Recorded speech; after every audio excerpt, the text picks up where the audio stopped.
There will be many marriages as the planets possessed of strength and occupying the seventh house aspected by the lord of that house or the eighth house aspected by the lord of the same.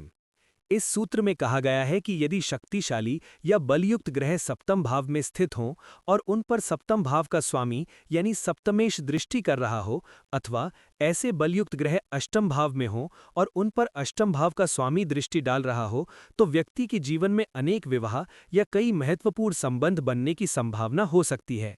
यहाँ बलवान ग्रह से आशय उन ग्रहों से है जो अपनी स्वराशि, उच्च राशि, मित्र राशि या उन्हें अन्य शुभ ग्रहों का समर्थन मिल रहा हो अथवा जो अपनी स्थिति के कारण कुंडली में प्रभावशाली भूमिका निभा रहे हों। ऐसे ग्रह जिस भाव में बैठते हैं उस भाव के विषय को बहुत सक्रिय कर देते हैं। सप्तम भाव विवाह, जीवन साथी और साझेदारी का मुख्य भाव माना जाता है। जब इस भाव में प्रभावशाली ग्रह स्थित होते हैं तो विवाह और संबंधों से जुड़ी घटनाएं व्यक्ति के जीवन में अधिक प्रमुख हो जाती हैं। यदि स्वयं सप्तमेश भी उन ग्रहों को देख रहा हो तो यह इस भाव के विषय को और अधिक सशक्त कर देता है, जिससे संबंधों के अवसर या वैवाहिक घटनाएं जीवन में बार बार प्रकट हो सकती हैं। इसी प्रकार अष्टम भाव दाम्पत्य जीवन की गहराई, गोपनीय संबंध, वैवाहिक परिवर्तन और संबंधों में आने वाले उतार चढ़ाव से जुड़ा होता है। यदि अष्टम भाव में शक्तिशाली ग्रह स्थित हों और अष्टमेश भी उन्हें देख रहा हो तो दाम्पत्य जीवन में परिवर्तन या एक से अधिक संबंध बनने की स्थिति उत्पन्न हो सकती है। उदाहरण के लिए मान लीजिए किसी व्यक्ति की कुंडली में वृषभ लग्न है और सप्तम भाव वृश्चिक है। यदि वृश्चिक में मंगल अपनी स्वराशि में स्थित हो और उसके साथ शुक्र भी हो तथा मंगल की दृष्टि उस भाव पर बनी रहे तो ये स्थिति सप्तम भाव को अत्यंत शक्तिशाली बना देती है। यहाँ मंगल अपनी ही राशि में होने के कारण बलवान माना जाएगा। ऐसी स्थिति में विवाह और संबंधों का विषय व्यक्ति के जीवन में बहुत सक्रिय रह सकता है, जिसके कारण प्रेम संबंध, विवाह या वैवाहिक परिवर्तन एक से अधिक बार होने की संभावना बन सकती है। इसी प्रकार यदि अष्टम भाव में कोई ग्रह अपनी उच्च या स्वराशि में हो और अष्टमेश उसे देख रहा हो तो दाम्पत्य जीवन में परिवर्तन या एक से अधिक संबंध बनने की स्थिति उत्पन्न हो सकती है।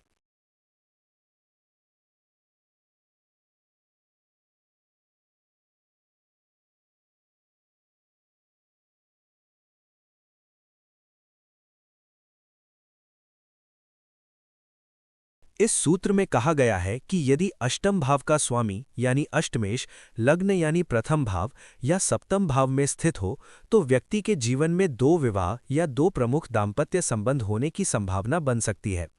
ज्योतिष में अष्टम भाव को दाम्पत्य जीवन की गहराई, वैवाहिक बंधन की स्थिरता, गोपनीय संबंधों तथा विवाह में आने वाले परिवर्तन का संकेतक माना जाता है। जब अष्टमेश लग्न में आता है तो दाम्पत्य जीवन से जुड़े परिवर्तन सीधे व्यक्ति के जीवन और व्यक्तित्व को प्रभावित करने लगते हैं। इससे विवाह से संबंधित परिस्थितियां जीवन में विशेष रूप से महत्वपूर्ण हो जाती हैं और कभी-कभी वैवाहिक जीवन में परिवर्तन या पुनः विवाह की स्थिति भी बन सकती है। इसी प्रकार यदि अष्टमेश सप्तम भाव में स्थित हो तो वो सीधे विवाह के भाव में आकर दाम्पत्य जीवन में परिवर्तन या दो विवाह की संभावना उत्पन्न कर सकता है। यही कारण है कि इस श्लोक में कहा गया है कि ऐसी स्थिति में व्यक्ति के जीवन में दो विवाह होने की संभावना बनती है। उदाहरण के लिए मान लीजिए किसी व्यक्ति की कुंडली में मेष लग्न है। मेष लग्न के लिए अष्टम भाव वृश्चिक होता है और उसका स्वामी मंगल होता है। यदि ये मंगल लग्न यानी मेष राशि में स्थित हो जाए तो अष्टमेश प्रथम भाव में आ जाएगा। इस स्थिति में दाम्पत्य जीवन से जुड़ी घटनाएं व्यक्ति के जीवन को सीधे प्रभावित कर सकती हैं और जीवन में दो विवाह या दो महत्वपूर्ण संबंधों की संभावना बन सकती है। इसी प्रकार यदि वही मंगल सप्तम भाव तुला में स्थित हो तो अष्टमेश सीधे विवाह के भाव में आकर दाम्पत्य जीवन में परिवर्तन या दो विवाह की संभावना उत्पन्न कर सकता है।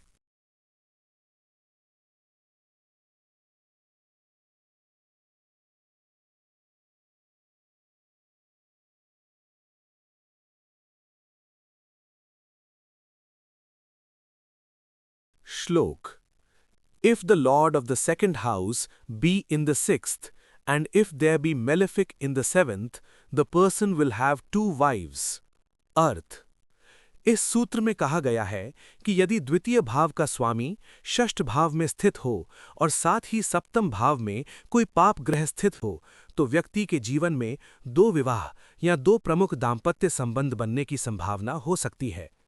ज्योतिष में द्वितीय भाव को परिवार की निरंतरता, कुटुंब और विवाह के बाद बनने वाले परिवार का भाव माना जाता है। वहीं सप्तम भाव विवाह और जीवन साथी का मुख्य भाव है। जब द्वितीयेश षष्ठ भाव में चला जाता है तो परिवार और वैवाहिक स्थिरता से जुड़ा विषय विवाद, संघर्ष, मतभेद या अलगाव से प्रभावित हो सकता है, क्योंकि षष्ठ भाव ऋण, शत्रुता, विवाद और संघर्ष का भाव माना जाता है। दूसरी ओर यदि सप्तम भाव में पाप ग्रह जैसे मंगल, शनि, राहु या केतु स्थित हों तो वे दाम्पत्य जीवन में तनाव, कठोरता या मतभेद उत्पन्न कर सकते हैं। जब ये दोनों स्थितियां एक साथ बनती हैं, अर्थात परिवार के भाव का स्वामी विवाद के भाव में चला जाए और विवाह के भाव में पाप ग्रह बैठ जाए, तो वैवाहिक जीवन में अस्थिरता आ सकती है। इसी कारण इस श्लोक में कहा गया है कि ऐसी स्थिति में व्यक्ति के जीवन में दो विवाह या दो महत्वपूर्ण दाम्पत्य संबंध बनने की संभावना हो सकती है। उदाहरण, मान लीजिए किसी व्यक्ति की कुंडली में मेष लग्न है। इस स्थिति में द्वितीय भाव वृषभ होगा और उसका स्वामी शुक्र होगा। यदि ये शुक्र षष्ठ भाव यानी कन्या में चला जाए तो द्वितीयेश षष्ठ भाव में स्थित हो जाएगा। अब यदि उसी कुंडली में सप्तम भाव यानी तुला में शनि या मंगल जैसा कोई पाप ग्रह बैठा हो तो ये योग इस श्लोक के अनुसार बन सकता है। यहाँ शुक्र का षष्ठ भाव में होना परिवार और दाम्पत्य जीवन में मतभेद या तनाव का कारण बन सकता है और सप्तम भाव में पाप ग्रह विवाह के सुख को प्रभावित कर सकता है। इन दोनों कारणों से वैवाहिक जीवन में टूटन या परिवर्तन की स्थिति बन सकती है, जिसके परिणाम स्वरूप व्यक्ति के जीवन में दो विवाह या दो महत्वपूर्ण दाम्पत्य संबंध बनने की संभावना उत्पन्न हो सकती है।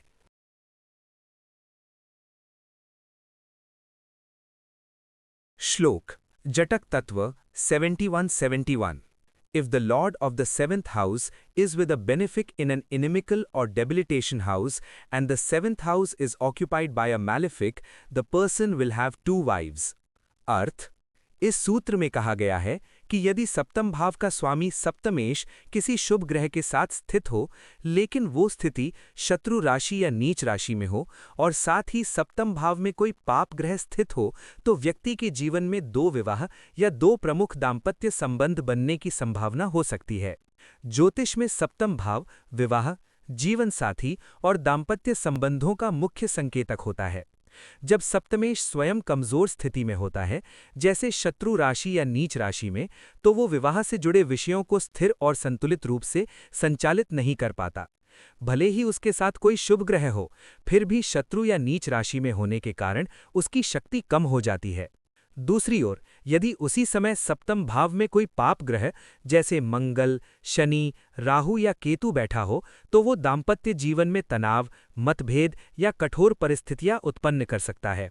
इस प्रकार एक और सप्तमेश की कमजोरी और दूसरी ओर सप्तम भाव में पाप ग्रह का प्रभाव मिलकर दाम्पत्य जीवन में संघर्ष या परिवर्तन की स्थिति उत्पन्न कर सकते हैं, जिसके कारण व्यक्ति के जीवन में दो विवाह या दो प्रमुख दाम्पत्य संबंध बनने की संभावना बन सकती है। उदाहरण के लिए, मान लीजिए किसी व्यक्ति की कुंडली में मेष लग्न है। इस स्थिति में सप्तम भाव तुला होगा और उसका स्वामी शुक्र होगा। यदि ये शुक्र कन्या राशि में स्थित हो जाए, जहां शुक्र नीच का माना जाता है, और उसके साथ बुध जैसा कोई शुभ ग्रह भी बैठा हो, तो सप्तमेश शुभ ग्रह के साथ होते हुए भी नीच राशि में होने के कारण कमजोर हो जाएगा। अब यदि उसी कुंडली में सप्तम भाव यानी तुला राशि में मंगल या शनि जैसे पाप ग्रह स्थित हों, तो ये योग इस श्लोक के अनुसार बन सकता है। यहाँ सप्तमेश की कमजोरी और सप्तम भाव में पाप ग्रह का प्रभाव मिलकर दाम्पत्य जीवन में संघर्ष या परिवर्तन की स्थिति उत्पन्न कर सकते हैं, जिसके कारण व्यक्ति के जीवन में दो विवाह या दो प्रमुख दाम्पत्य संबंध बनने की संभावना बन सकती है।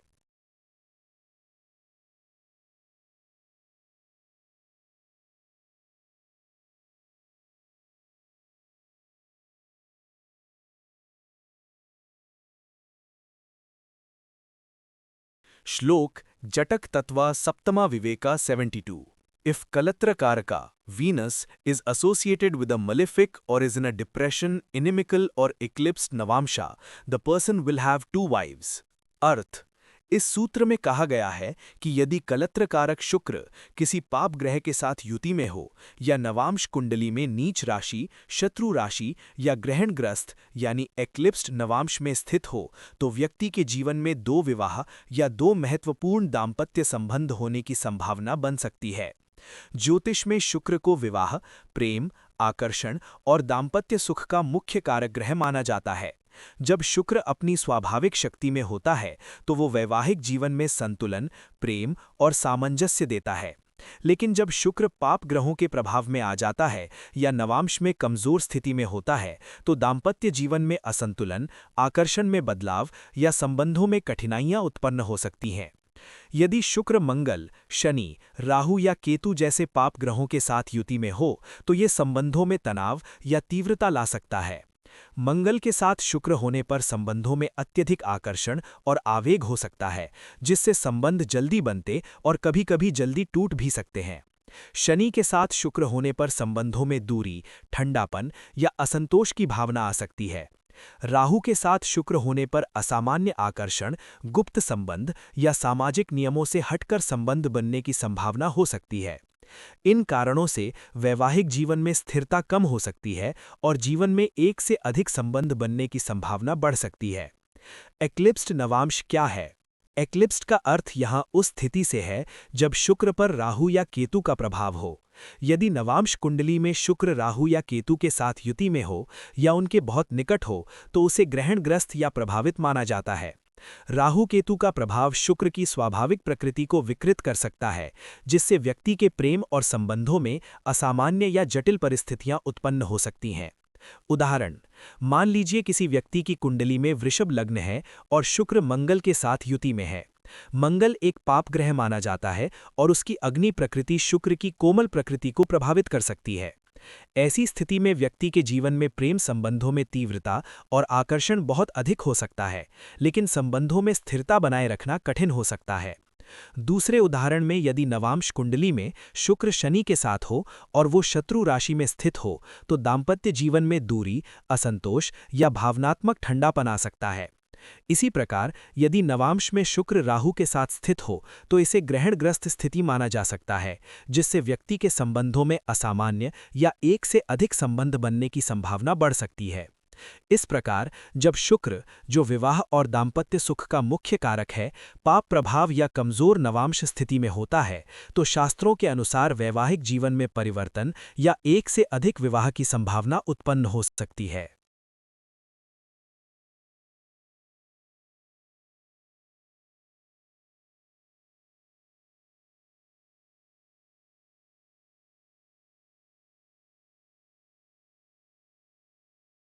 श्लोक जातक तत्व सप्तमा विवेकः 73।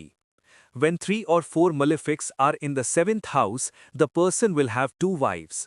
इस सूत्र में कहा गया है कि यदि सप्तम भाव में 3 या 4 पाप ग्रह मलेफिक प्लैनेट स्थित हों तो व्यक्ति के जीवन में 2 विवाह या 2 प्रमुख दाम्पत्य संबंध होने की संभावना हो सकती है।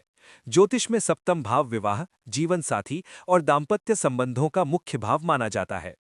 जब इस भाव में एक साथ कई पाप ग्रह उपस्थित हो जाते हैं तो वे इस भाव के स्वाभाविक सुख और संतुलन को प्रभावित कर सकते हैं। सामान्यतः पाप ग्रहों में मंगल, शनि, राहु, केतु और कभी-कभी सूर्य को भी माना जाता है। इन ग्रहों की प्रकृति कठोर, संघर्षपूर्ण या अस्थिर मानी जाती है। इसलिए जब इनकी संख्या सप्तम भाव में अधिक हो जाती है तो वैवाहिक जीवन में तनाव, मतभेद, दूरी या संबंधों में टूटन जैसी परिस्थितियां उत्पन्न हो सकती हैं। सप्तम भाव में अनेक पाप ग्रहों की उपस्थिति से दाम्पत्य जीवन में सामंजस्य बनाए रखना कठिन हो सकता है। परिणाम स्वरूप विवाह में संघर्ष, अलगाव या संबंधों में परिवर्तन की स्थिति बन सकती है। यही कारण है कि इस श्लोक में कहा गया है कि यदि 3 या 4 पाप ग्रह सप्तम भाव में एकत्र हों तो व्यक्ति के जीवन में 2 विवाह या एक से अधिक महत्वपूर्ण दाम्पत्य संबंध बनने की संभावना हो सकती है।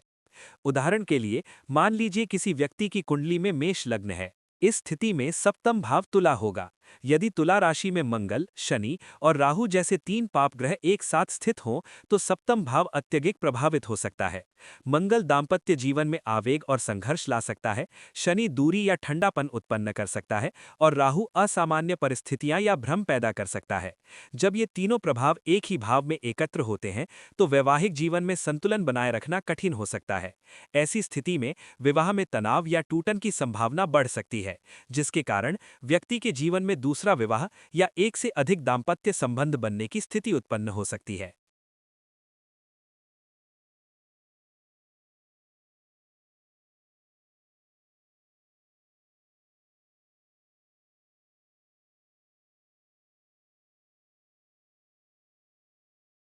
यदि किसी जातक की कुंडली में सप्तम भाव का स्वामी राहु के साथ पंचम भाव में स्थित हो तथा वो उच्च का हो और उस पर द्वितीय, तृतीय तथा पंचम भाव के स्वामियों की दृष्टि भी हो, तो ये योग संबंधों के क्षेत्र में विशेष प्रकार की सक्रियता उत्पन्न कर सकता है। उदाहरण के लिए वृश्चिक लग्न की कुंडली में यदि पंचम भाव यानी मीन राशि में सप्तमेश शुक्र राहु के साथ स्थित हो और उच्च का हो, तो पंचम भाव के कारण प्रेम, आकर्षण और रोमांटिक संबंधों की प्रवृत्ति अत्यधिक सक्रिय हो सकती है। राहु का स्वभाव सीमाओं को तोड़ने वाला, तीव्र इच्छाओं को बढ़ाने वाला तथा असामान्य अनुभवों की ओर आकर्षित करने वाला माना जाता है। इसलिए जब राहु सप्तमेश के साथ पंचम भाव में आता है, तो व्यक्ति के जीवन में प्रेम संबंधों की संख्या बढ़ने या पारंपरिक संबंध संरचना से भिन्न अनुभव होने की संभावना बढ़ सकती है। द्वितीय और तृतीय भाव के स्वामियों की दृष्टि इस योग को और अधिक प्रभावी बना सकती है।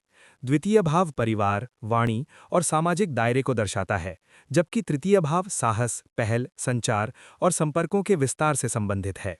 इन भावों की भागीदारी व्यक्ति को लोगों से जुड़ने, संवाद करने और संबंध स्थापित करने की प्रवृत्ति को बढ़ा सकती है। साथ ही पंचमेश की दृष्टि प्रेम, आकर्षण और भावनात्मक जुड़ाव के तत्व को और सशक्त बनाती है, जिससे जीवन में एक से अधिक रोमांटिक संबंध बनने की संभावना उत्पन्न हो सकती है।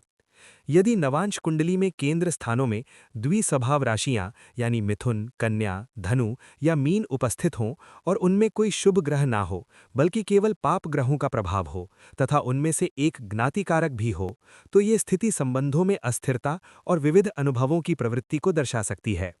द्विस्वभाव राशियां स्वभावतः परिवर्तनशील, बहुविकल्पीय और अनुकूलनशील प्रकृति की होती हैं, जबकि पाप ग्रहों का प्रभाव संबंधों में तनाव, असंतोष या नए अनुभवों की खोज की प्रवृत्ति उत्पन्न कर सकता है। जब ये संयोजन नवांश के केंद्रों में बनता है, तो दाम्पत्य जीवन की स्थिरता पर प्रभाव पड़ सकता है और जातक के जीवन में एक से अधिक संबंधों की संभावना बन सकती है। राहु और शुक्र के संबंध के बारे में एक सामान्य सिद्धांत इस प्रकार कहा गया है।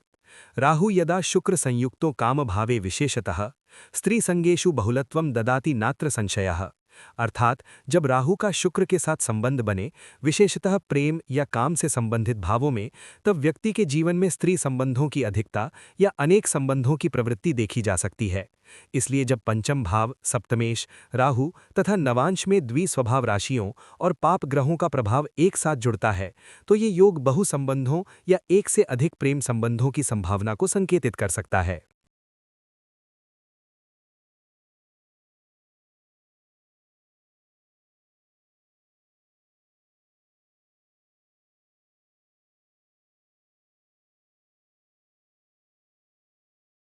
जब किसी जन्म कुंडली में द्वितीय, सप्तम और एकादश भाव के स्वामी एक साथ सप्तम भाव में स्थित हों, तब संबंध और विवाह से जुड़े विषय जीवन में अत्यधिक सक्रिय हो जाते हैं।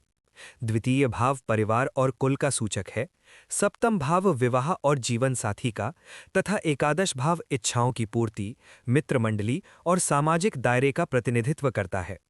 जब इन तीनों भावों के स्वामी सप्तम भाव में एकत्रित हो जाते हैं, तो व्यक्ति का जीवन साथी, संबंध और सामाजिक संपर्क आपस में गहराई से जुड़ जाते हैं। यह स्थिति व्यक्ति को संबंधों के माध्यम से अपनी इच्छाओं को पूरा करने की प्रवृत्ति दे सकती है और कई बार जीवन में एक से अधिक संबंध या विवाह के अवसर उत्पन्न हो सकते हैं, क्योंकि एकादश भाव की प्रकृति वृद्धि और बहुलता से जुड़ी मानी जाती है। यदि इसी कुंडली में गुरु राहु केतु अक्ष में स्थित हो, तो यह भी संबंधों के क्षेत्र में असामान्य या पारंपरिक ढांचे से भिन्न अनुभवों का संकेत दे सकता है। गुरु सामान्यतः धर्म, नैतिकता और स्थिरता का कारक माना जाता है, लेकिन जब वो राहु केतु के प्रभाव में आता है, तो उसके सिद्धांतों में भ्रम, असंतुलन या असामान्य परिस्थितियां उत्पन्न हो सकती हैं।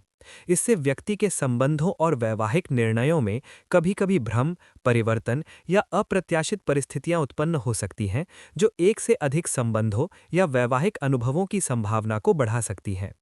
इसके साथ यदि नवम भाव का स्वामी षष्ठ भाव में नीच स्थिति में हो, तो भाग्य, धर्म और पारिवारिक मूल्यों का संरक्षण अपेक्षाकृत कमजोर हो सकता है। नवम भाव जीवन के नैतिक मार्गदर्शन, भाग्य और सामाजिक धार्मिक मान्यताओं का प्रतिनिधित्व करता है, जबकि षष्ठ भाव संघर्ष, मतभेद और विवादों का भाव माना जाता है। नवमेष का षष्ठ भाव में नीच होना कई बार वैवाहिक जीवन में मतभेद, विवाद या परिस्थितियों के कारण संबंधों में टूट-फूट की स्थिति उत्पन्न कर सकता है। ऐसी स्थिति में पहला संबंध या विवाह चुनौतीपूर्ण हो सकता है और बाद में जीवन में अन्य संबंध या पुनः विवाह की संभावना बन सकती है।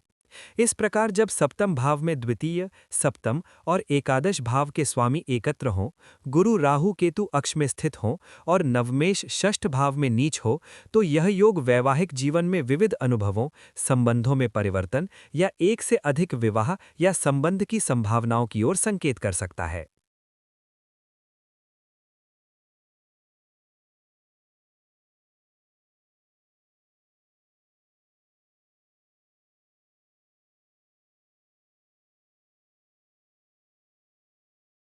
यदि जन्म कुंडली में द्विस्वभाव राशि कन्या लग्न के रूप में उदित हो तो स्वभाव में लचीलापन, परिवर्तनशीलता और परिस्थितियों के अनुसार ढलने की प्रवृत्ति देखी जाती है।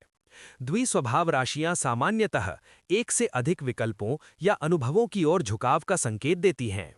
जब लग्नेश बुध राहु के साथ युति में हो और उस पर अष्टम भाव से गुरु की दृष्टि पड़ रही हो, तो ये संयोजन व्यक्ति के विचारों और व्यवहार में पारंपरिक सीमाओं से हटकर सोचने की प्रवृत्ति उत्पन्न कर सकता है। राहु बुध के साथ होने पर बुद्धि को असामान्य दिशा में ले जाता है और व्यक्ति सामाजिक या पारंपरिक नियमों से अलग अनुभवों की ओर आकर्षित हो सकता है। अष्टम भाव से गुरु की दृष्टि इस प्रवृत्ति को दार्शनिक या वैचारिक आधार भी दे सकती है, जिससे व्यक्ति संबंधों के विषय में प्रचलित सामाजिक मान्यताओं से अलग दृष्टिकोण रख सकता है। इस संदर्भ में सिद्धांत के रूप में एक श्लोक उल्लेखित किया जाता है।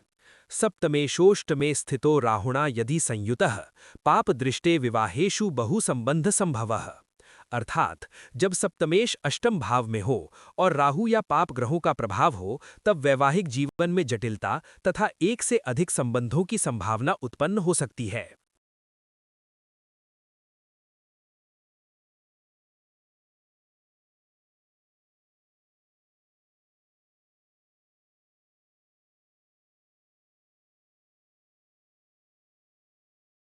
यदि जन्म कुंडली D1 में सप्तमेश राहु के साथ द्वितीय भाव में हो, लग्नेश मंगल लग्न में स्थित हो, गुरु सप्तम भाव में हो और नवांश कुंडली D9 में वही राशि लग्न के रूप में उदित हो जिसमें जन्म कुंडली में राहु स्थित है, साथ ही उस लग्न पर गुरु की दृष्टि हो, तो ये संयोजन कई बार व्यक्ति के जीवन में एक से अधिक संबंध या अनेक रिलेशनशिप की संभावना को दर्शा सकता है। ये योग ऐसा परिणाम क्यों दे सकता है? जन्म कुंडली में सप्तमेश का राहु के साथ होना विवाह और संबंधों के विषय को राहु के प्रभाव में ले आता है। राहु को असामान्य आकर्षण, तीव्र इच्छा और कई बार सामाजिक सीमाओं से हटकर अनुभव देने वाला ग्रह माना जाता है। जब सप्तमेश राहु के साथ होता है तो संबंधों के विषय में जटिलता या असामान्य परिस्थितियां बन सकती हैं। द्वितीय भाव परिवार और विवाह के बाद बनने वाले कुटुंब का भाव है। इसलिए जब सप्तमेश राहु के साथ यहां आता है तो वैवाहिक जीवन और परिवार से जुड़े विषयों में परिवर्तन या एक से अधिक संबंधों की स्थिति बन सकती है। लग्नेश मंगल का लग्न में होना व्यक्ति को स्वभाव से प्रबल, ऊर्जावान और पहल करने वाला बनाता है। ये स्थिति व्यक्ति के व्यक्तित्व को प्रभावशाली बनाती है, जिससे संबंधों के अवसर जीवन में अधिक आ सकते हैं। सप्तम भाव में गुरु का होना विवाह और संबंधों के विषय को विस्तार देता है। गुरु जिस भाव में बैठता है उस भाव के विषयों को बढ़ाता है, इसलिए संबंधों का महत्व जीवन में अधिक हो सकता है। अब नवांश कुंडली दाम्पत्य जीवन का सूक्ष्म स्तर दिखाती है। यदि नवांश में वही राशि लग्न बन जाए जिसमें जन्म कुंडली में राहु स्थित है, तो इसका अर्थ है कि राहु का प्रभाव दाम्पत्य जीवन के मूल ढांचे में प्रवेश कर जाता है। जब गुरु उस लग्न को दृष्टि करता है तो वो उस प्रभाव को विस्तार देता है। इस प्रकार राहु और गुरु का संयुक्त प्रभाव संबंधों के अनुभवों को जीवन में अधिक सक्रिय कर सकता है। उदाहरण, मान लीजिए किसी व्यक्ति की मेष लग्न की जन्म कुंडली है। इसमें सप्तमेश शुक्र राहु के साथ द्वितीय भाव वृषभ में स्थित है, मंगल लग्न मेष में स्थित है और गुरु सप्तम भाव तुला में स्थित है। अब यदि नवांश कुंडली में वृषभ लग्न उदित हो जाए, जो वही राशि है जिसमें जन्म कुंडली में राहु स्थित था, और गुरु उस नवांश लग्न को दृष्टि कर रहा है, तो राहु से संबंधित विषय दाम्पत्य जीवन में गहराई से सक्रिय हो सकते हैं। इस प्रकार जन्म कुंडली में राहु के साथ सप्तमेश और नवांश में राहु की राशि का लग्न बनना तथा गुरु की दृष्टि, ये सभी मिलकर कई बार व्यक्ति के जीवन में एक से अधिक महत्वपूर्ण संबंध या अनेक रिलेशनशिप की संभावना को दर्शा सकते हैं।